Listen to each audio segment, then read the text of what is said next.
This episode and every episode of the NorCal X Cast podcast is brought to you by thecafeketo.com.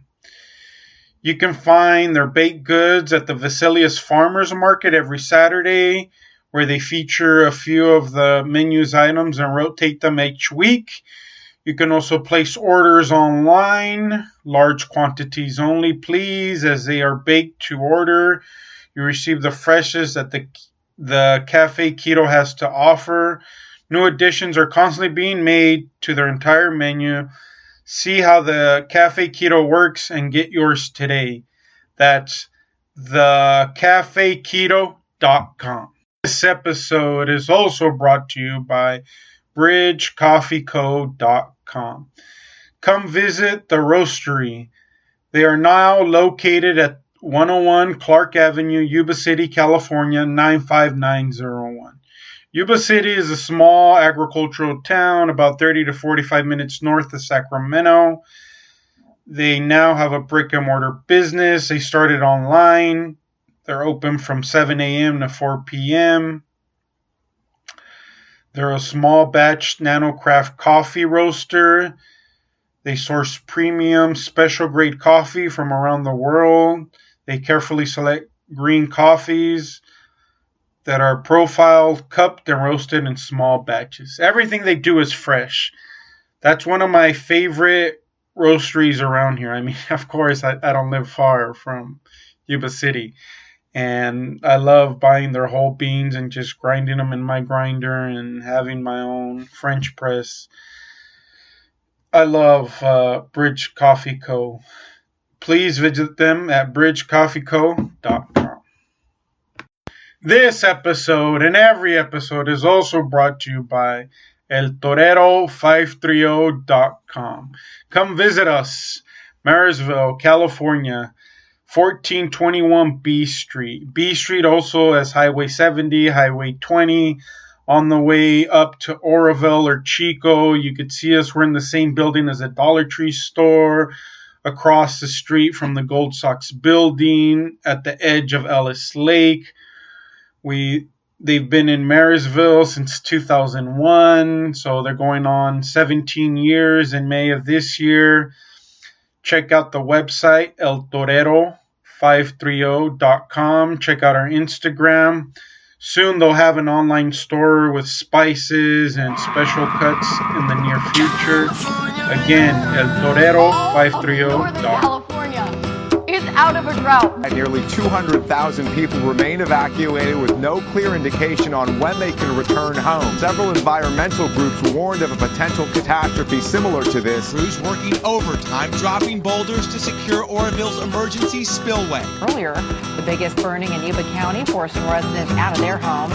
Another destroyed vineyards in Livermore. Let me be clear that cities that have sanctuary status are engaging in their legal right. So you're ready to go to jail over this? Yes. California opening 2018 with its first legal recreational marijuana sale. Buy and possess for anyone 21 and over. Lines forming outside dispensaries from Oakland to San Diego.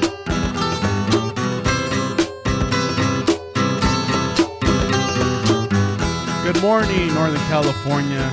On today's first episode of the NorCal X podcast news section, which I hope to bring 3 to 5 times a week. Just depends how much time I have. Right now, my daughter is in preschool from 8 to 11. I tried to record this last night, but there was no way. I was just trying to get my daughter into bed. I got home around 7 or 8. I have long days, so hopefully I'll get more used to it. Bear with me, as this is the first time I'm doing this. I used to do an interview-based podcast, which got easier with time, and I'll continue to do an interview-based. It's just scheduling and picking a right time and traveling to the people that I'm interviewing come in conflict often. I want to at least do it one weekend out of the month and help talk about important issues and small businesses and health and community and things that I feel are important. The reason I started this podcast was because I feel that there's a need that needs to be filled. Everything's too cookie cutter on the radio, on TV. Yeah, I'm going to cuss. Yeah, I'm going to give my opinions. But that's the beautiful thing about it. I mean, look at our president. Come on. Really? That guy's our president? So if some guy like that can run for president and do a horrible job, then I know I can do a great job bringing to you information, having you reliable information, not just things that I think are going to get more listens and likes. I want to cover things that nobody talks about or things or people don't have time to listen, because a lot of people commute to work. A lot of people don't have time to read news and sometimes just get their news from a local radio station, from a local TV station. And you know what? There's nothing wrong with that. But a lot of time, a lot of newscasters or broadcasters are told what they have to say, and they have to, because the FCC is very strict and can fine them for cussing or not following protocol. So I don't have any protocol to follow, and I try to read as much as I can and bring the information as clear as I can and not be biased about anything. I mean, we know we have a big storm that just rolled in Wednesday, February 28th. I know right now is March 1st. We're a quarter of the way, right, through the year, so it's going by fast. And according to all weather agencies, it's not advised to travel up to the Sierras for a blizzard warning. I was just outside, a lot of wind blowing. I don't know, 20-mile-an-hour winds. I'm not sure. I haven't seen that. But we're supposed to get, I believe, 10 inches of snow. So varies in the valley, Northern California, Bay Area. I know it's going to cause a lot of problems because, I mean, just as it is everywhere, there's traffic. So add some weather to it. So just add more minutes to your commute and your drive. One of the first things I want to talk about is Elon Musk's latest Boring Company boost, saying that they could build the tunnel in San Francisco at 1/10 of the cost.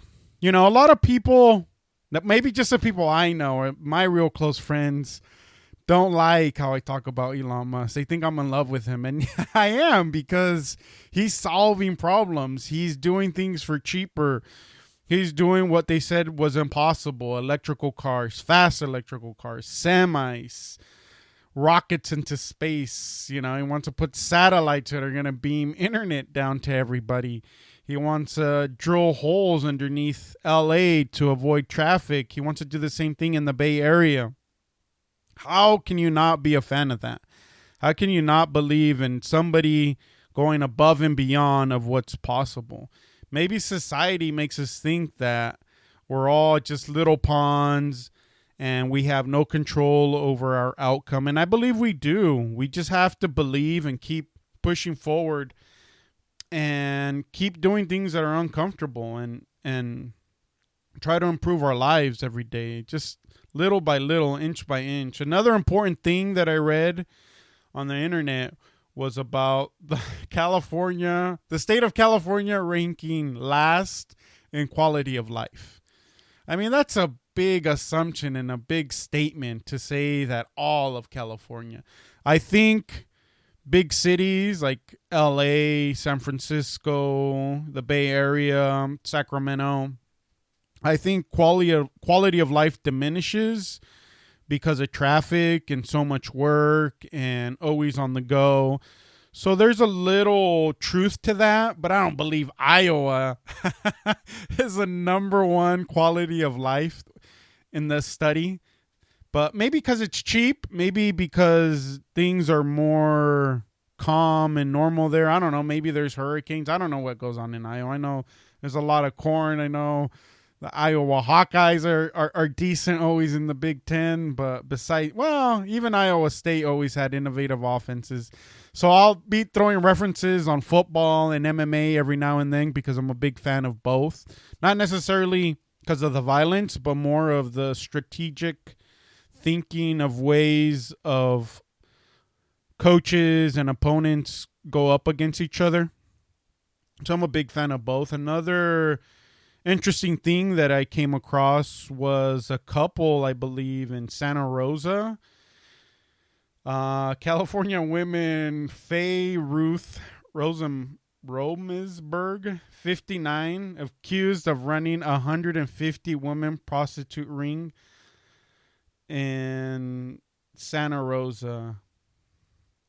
The funny thing was, I guess she's an author as well, a kink author with titles of In Kink Feminist and Extreme Space, The Domination and Submission Handbook, which are available on Amazon.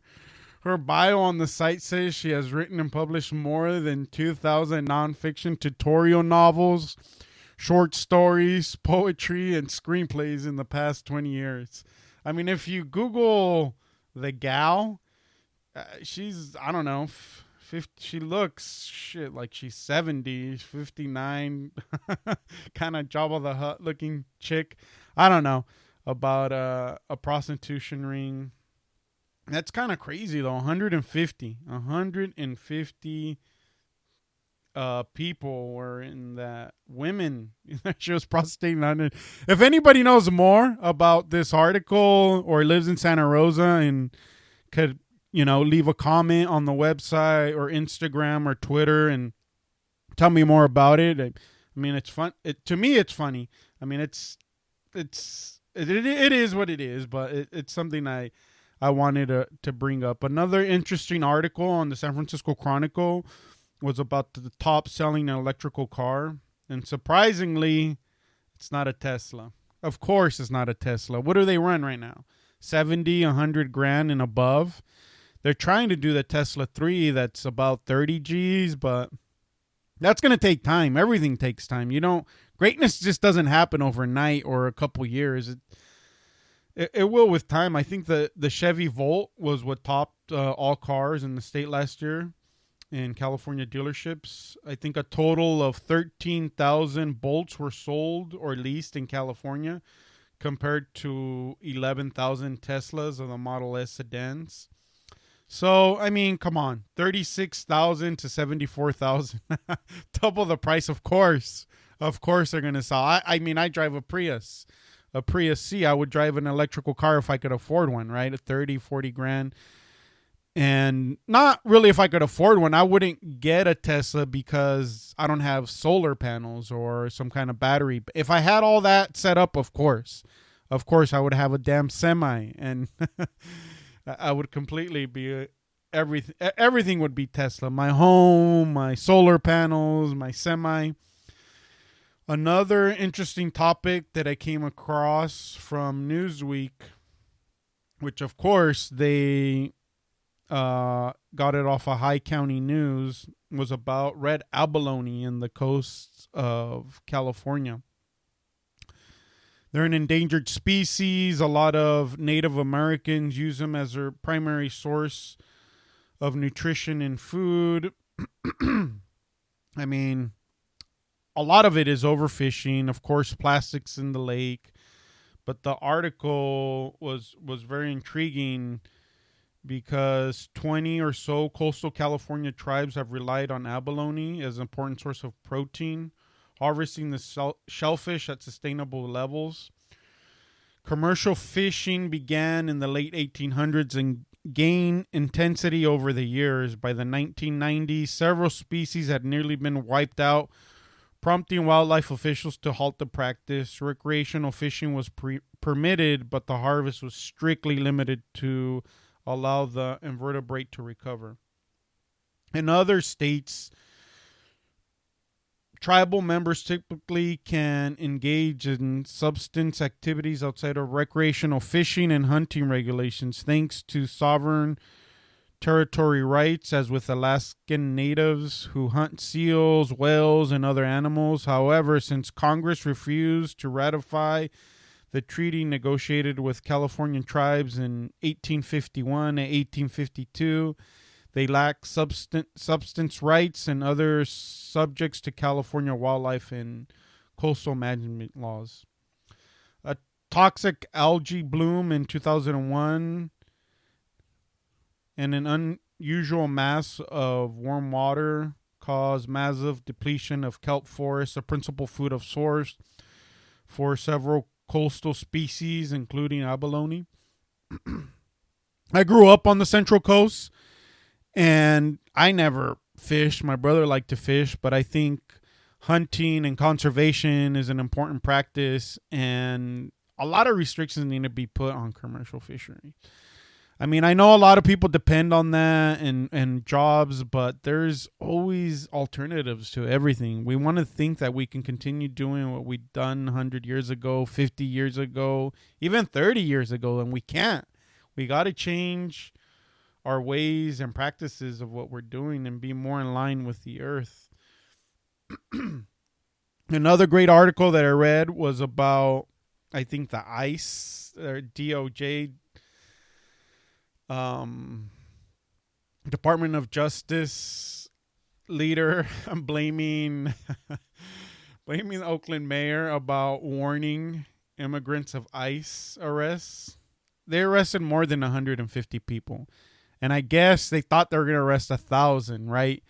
But let's be honest here. They say that 50% of the people that they're arresting are criminals. They're not. They're getting the low-hanging fruit. The people who are trying to participate in the system, who are paying taxes, who are using somebody else's Social Security to work, to feed their children, to get a better life. All these ICE raids are ridiculous. And I wish ICE would just leave, just as Donald Trump said that California would be in shambles if they took ICE out. You know what, Trump? Follow your mouth and do as you say, and just continue doing that. Leave California. I mean, it's unfortunate that these things are happening and families are being impacted, and people like to blame immigrants for draining resources, and a lot of times they're not. They're willing to do whatever, take any kind of job to feed their family and better their life.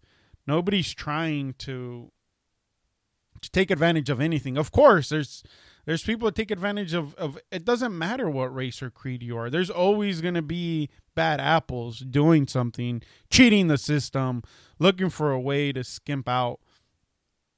Another interesting thing was California lawmakers considered childproofing Amazon shopping. Really? Teenager bought a gun or a BB gun and a knife, and they can't get it delivered. When I was in junior high and elementary school, we would be buying BB guns and knives, and we weren't stabbing people. Maybe we were shooting each other because we're idiots and we're kids trying to think we're funny and doing children things, but that's kind of absurd. Another thing that I came across was about Northern California counties registers are saying that they won't get hacked by Russia, and what the Russian hackers are doing affecting polls and registry votes. At the Sacramento County Register's office this past Wednesday, election officials were preparing staffers for California's June primary. We have an IT team on our office that is embedded in our office, said Jill Levine, Sacramento County's Register of Voters.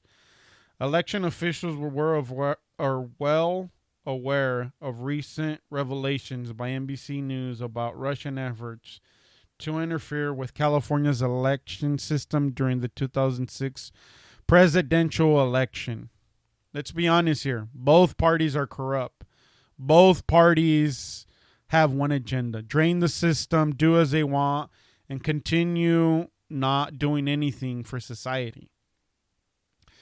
Both Republicans and Democrats are both just as corrupt. Come on. Hillary Clinton hacked the election, the balloting for the Democrats. And I mean, just because Hillary Clinton isn't going to be as stupid and as abrasive as Trump doesn't mean she's not corrupt. Doesn't mean that she's not going to do the same. She's going to do them in the shadows and have a smiling face. And you think, and of course, maybe there wouldn't be any, you know what? Honestly, there would probably still be immigration raids, and she would say she was against it.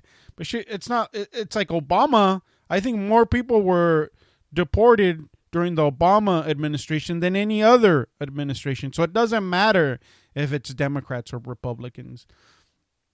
The government's going to do as it wants. The IRS, the CIA, the FBI, ICE, they might be more powerful than the president in place. And I think, was it John F. Kennedy was one of the first ones who wanted to dissolve all these entities inside the government. And look what happened to him. So it's something we got to keep an eye on and pay attention to, and maybe even run for office, right? I don't know if anybody knows who Stacey Dash is. It's Murda, Irv Gotti's sister from Clueless. She's running for Congress, I believe in Compton or somewhere in Los Angeles. So I'd rather have her than the current candidates that we have that have been in the political system for too long and are draining our system. Another great article I found this morning was about a study on climate change threatening major crops in California. You know, I'm a big advocate for gardening. Everybody starting a garden, everybody trying to grow some kind of food in their backyard, in their front yard. There's so many ways to do things, and yeah, it takes time and it's a little time consuming, but at the same time, you're going to get the freshest, best product that you can put in your body. It's going to be nutritionally dense and good for you. No preservatives, no artificial ingredients, just great veggies that you can grow yourself. I mean, we live in an industrial farming age, and walnuts, almonds, it doesn't matter what it is. Everything that's industrial, yes, they probably sell it for cheaper than it would be if it was a permaculture farm. And organics are more expensive, but at the same time, everybody can grow something. If everybody would grow something and sell what they have excess or freeze or preserve, we would all, as a society, have better health, but we don't. This study was really interesting because it was talking about climate change and how we won't be able longer to support the state's major crops, including orchards. The report published in the agronomy warns that increased rate and scale of climate change is beyond the realm of experience for agricultural communities. And unless farmers take urgent measures, the consequences could threaten national food securities. The study, led by researchers from the University of California, Merced, Davis campuses, looked at past and current trends in California's climate and examined what impact record low levels of snowpack, extreme events as drought will have on crop yields over time. The total value of the state's fruits and nuts in 2015 was $18.1 billion, nearly 67% of the country's total value, according to the report issued by the California Department of Food and Agriculture. The report notes that California produces between 80 to 90% of the country's apricots, grapes, lemons, mandarins, nectarines, plums, and strawberry. It also supplies more than half of the country's avocados and raspberries. Historically low precipitation rates and diminishing snowpack levels could severely disrupt those industries. I think, like I said, all problems have resolutions, and we should all, as counties and cities and towns and neighbors and communities, we should all try to start a garden and grow some kind of food to help ease that burden. And farmers it shouldn't be their responsibility to feed everybody. We can feed ourselves, and you know, our way of thinking has to change. Another interesting, well, not interesting. This is really sad. This is a really sad story. This is kind of some of the subjects I want to avoid because I don't like to bring fear and hate mongering news to this podcast. I want to bring positive news caps, summaries of what's going on, but this is just something that has to be told about a woman in California. I believe she was in Salinas. Her name is Tammy Joy Huntsman. Entered pleas of 2 accounts, each of murder and torture in Monterey County courtroom under deal with prosecutors. They're seeking a life sentence in prison. She will die in prison, prosecutors said. Police in Plumas County found the battered sister, who was 9 at the time, shivering and starving in the backseat of a SUV in December 2015. She had broken bones and told investigators that Huntsman and her boyfriend, Gonzalo Cruel, had severely neglected and abused the siblings after they moved into the couple Salinas apartment. Huntsman had agreed to care for the 3 children after their mother was killed in a car accident, and their father, a relative of Huntsman, was sent to prison. The older sister, Huntsman, and Corral killed her younger siblings on Thanksgiving after a 9-year-old was caught stealing a bagel. Damn, this is just horrible things. Killing 2 kids because they wanted to eat.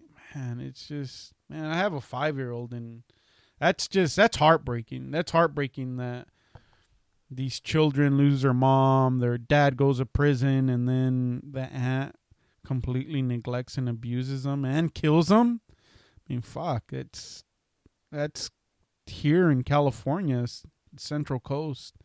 That's really sad. I kind of wish I didn't even come across that. I mean, it's not that I'm not trying to blow smoke up your ass and give you just sunshine news and everything, but it's something that has happened.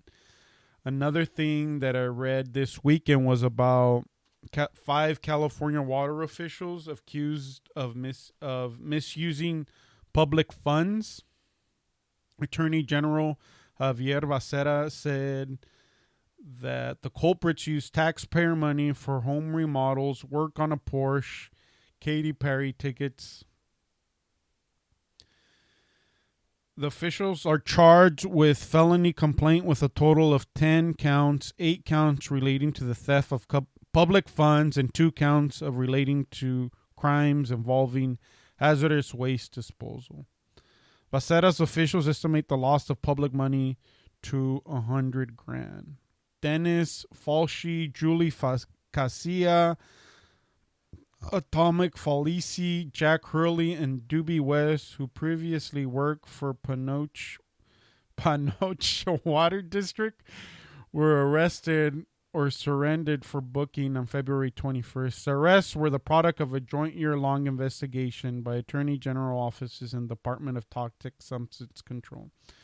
Becerra officials said. Another example of people in positions abusing the system. If we're going to change things in our community, we need to hire people that don't want to be there. I mean, I know it sounds condescending sending somebody who doesn't want to be there, but we need people who are reliable, who really will cause a change. And maybe it should be something mandatory that we all have to do. People who have ethics, who have hard work, who are reliable.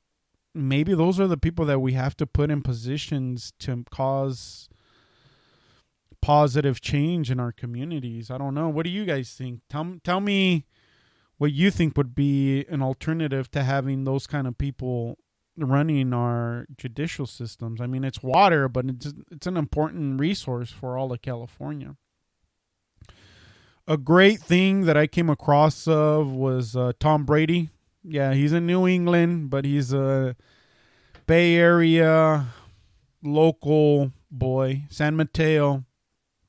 Tom Brady's agent, what's his name? Don Yee, the founder of the Pacific Pro Football League, which is going to pay, I believe, players $50,000 a year, Also, they'll be going to school at community colleges. I believe you have to be at a high school for 2 to 3 years. You can't be over the age of 30. It's going to be in the summer of 2019, June or July or May. I know that there's already a spring league popping up in Austin, Texas. Johnny Manziel is one of them, one of the players in that league. That starts, I believe, this month on TBS, Turner Sports Network. But this Pacific Pro Football League that Tom Yee's doing, I guess, got sponsored by Adidas. And we'll go live in 2019. And it's going to help football players get another chance to get to the NFL. So that's something that I thought was important. And another league as well is going to be a flag football league that its first trial was in San Jose of June 2017. Michael Vick, Terrell Owens, Chad Johnson, Jimmy Clauston, Justin Forsett were all going to be part of this football league in the summer of 2018. Wow, I guess it's 128 different teams against each other for a chance to win $2 million in a final against one of 4 pro teams led by Vic, Forsett, Johnson, ex-NBA stars Carlos Boozer and Nate Robinson, and former Olympic sprinter Michael Johnson. That sounds interesting. If there's amateurs and kids who can play in that flag football, I'm all for it. I'm all about running around, being active, just getting moving. And this flag football league sounds like a great thing. There's no contact. It's just passing.